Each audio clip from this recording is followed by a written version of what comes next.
Paytaxtın Sabunçu rayonunda ağır cinayət hadisəsi törədilib. Ər-arvadını qətlə yetirdikdən sonra öz canına da qıyıb. Ağır cinayət hadisəsi Ramana qəsəbəsi Mehdi Hüseynzadə küçəsində fərdi evlərdən birində baş verib. Həbsxanadan çoxdan çıxmışdı. Aralarında biraz problemləri olurdu arada. Amma eşitdim belədir də. Siz səs-küy eşitdiniz? Yox, biz rayondaydı. Gələndə eşitdik.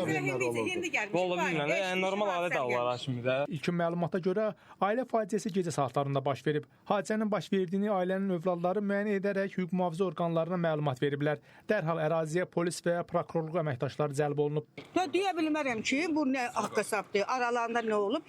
Öz oran lal-dinməz idi. Qızı da, gəlin özü də. Sakit idilər, salam verirdi adama. Salam sonra. Qardaşının dediyinə görə, anasının dediyinə görə həbsxanada olduğunu bilirdik, yoldaşını, qızın yoldaşını.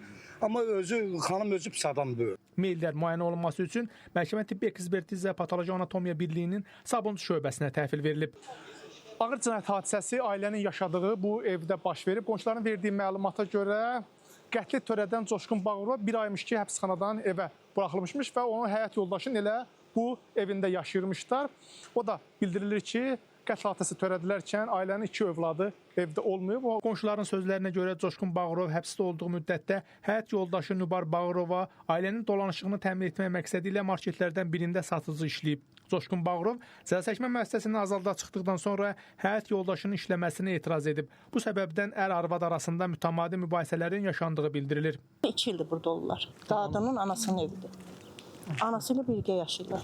Bu ev Coşqun evi deyil. Faktla bağlı Sabunçu rayon prokurorluğunda cinayət işi açılıb. Araşdırmalar davam etdirilir. Qətlin dəqiq təfərrüatları istintaq araşdırmalarının sonunda bəlli olacaq. Rəşad Vəkiloğlu, Hikmət Quliyev, Space xəbər.